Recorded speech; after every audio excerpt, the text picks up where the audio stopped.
Hi.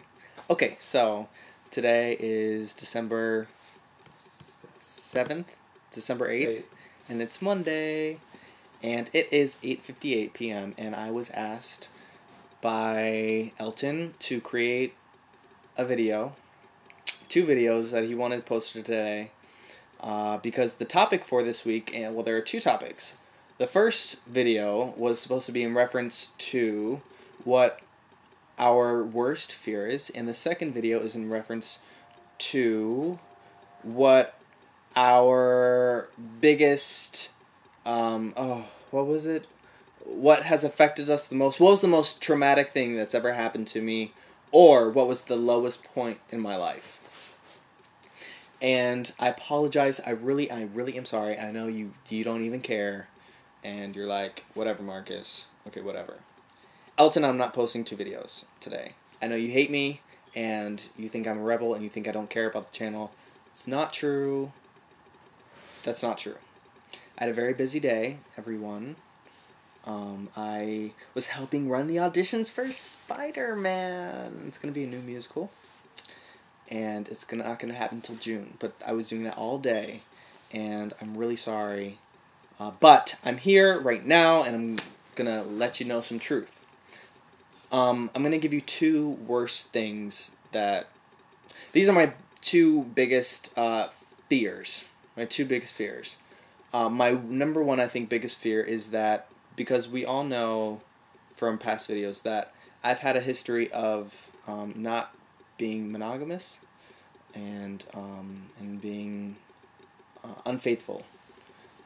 And my biggest fear is that I'm going to fall in love with someone and love them with all of my heart and soul, and I one day was not able to control myself, and that I will have forever lost the most incredible love of my life because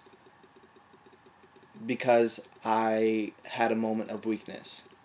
And that's my biggest fear, because we all want to find love, and I want to find love too, and I want to know how important love is, and not to take it for granted. Because I had a boyfriend once that I was unfaithful with as well, and he told me, "You're gonna die a very lonely man." And I'm sorry. And I sometimes wonder if that's true. But I really don't want it to be true, because I really want to die with somebody that I love.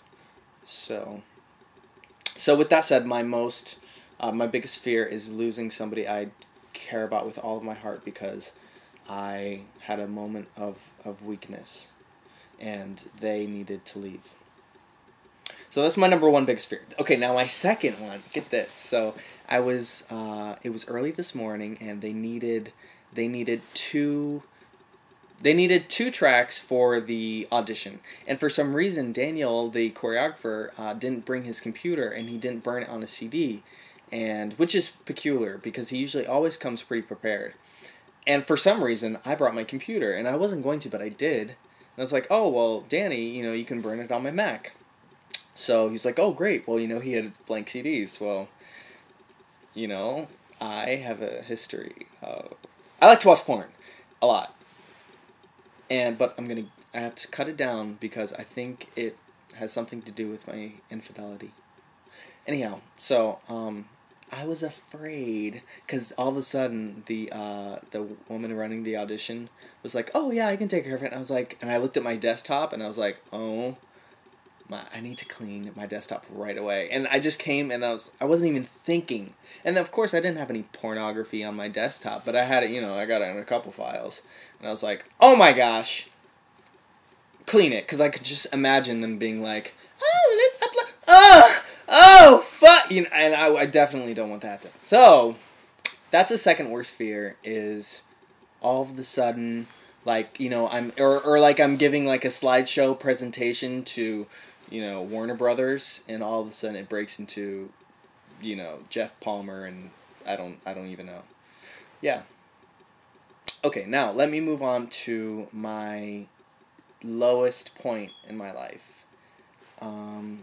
I've had a lot of um, ecstatic. I'm happy. I don't know if it's an artist thing. I know we all get depressed. I don't know if it was my location or the institutionalized feeling. It was when I was at Juilliard. Let me give you the quick breakdown with Juilliard. And as you know, I went to Juilliard. I was there for 3 years, and I did not graduate. Let me get that clear. I did not graduate, and I'll tell you the story. Well, quickly. Basically, I was super depressed my junior year of college. I mean, I was depressed. And it was because I felt like all of my friends had turned against me. Or you know what? It's not that I felt like they turned against me. Actually, yes, it is. I was changing because I started to notice that year how great I was. I know that sounds cocky, but I don't mean it in a cocky way. But I started to realize that year my greatness and my responsibility. And I wanted to change myself for the better. And my sophomore year, I don't know. I just felt like I'm so much more than what I'm doing right now. And I just got really depressed. And my friends started treating me really shady. They were just being shady to me. And it's probably because I took myself out of the situation. You know what it was? I wanted to change who I was, and I knew that in order to change who you are, you need to get rid of, or not get rid of, but you need to change your circumstances, as in who you're hanging out with. Because everyone you hang out with is a reflection of yourself, Think of your friends. Think of any friend you have. Any one of your friends is a reflection of who you are. So if you're doing something that you don't like in yourself, you need to think of one of your friends that you're hanging out with that encourages that, and you need to abandon it. And for yourself, hang on, and you can love your friend and whatnot, but you need to take care of yourself. And I don't know if it is a matter of being selfish to a certain extent, but you need, I'm not going to tell you what you need to do, but I at least wanted to respect myself and get what I wanted to get out of life. So I definitely took measures and got rid of whoever I needed to get rid of, in the sense that I just didn't hang out with them as much or whatever. And I'm getting to the point, I was very depressed and low, and I was smoking so much weed my junior year. Was I? Or was that my sophomore year? I think it was my junior year.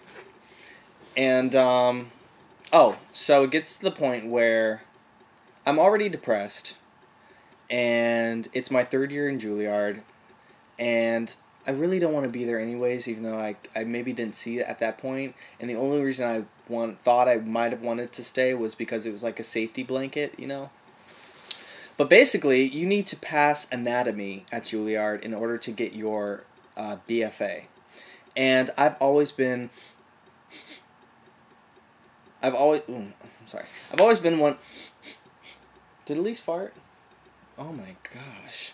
Ooh. I've always been one of those kids where, in class and school, I would do, whatever I needed to do to get by. Unless, I really enjoyed it, and then I'd ace it. But I'd just do whatever I needed to do to get by because, whatever. I knew I was going to do something else, so I didn't think it was a big deal. But anatomy was one class that I needed to pass in order to get my BFA. And I thought I could take it the next year, and I just never did my homework, and she obviously didn't pass me. And there's no hard feelings. I don't have any hard feelings with any Juilliard staff or anything like that.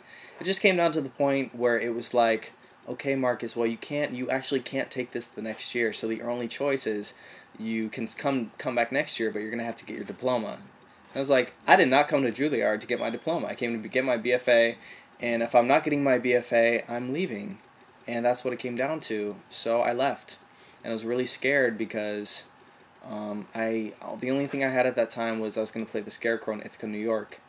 And I didn't know what was going to happen. And I was praying so much. And all of a sudden, God was good. And I mean, when it rains, it pours. And it poured. And I have no regrets. So that's my story. That's my high and low. This 10-minute vlog. I love you. I'm sorry. I apologize. Have a great night. Bye.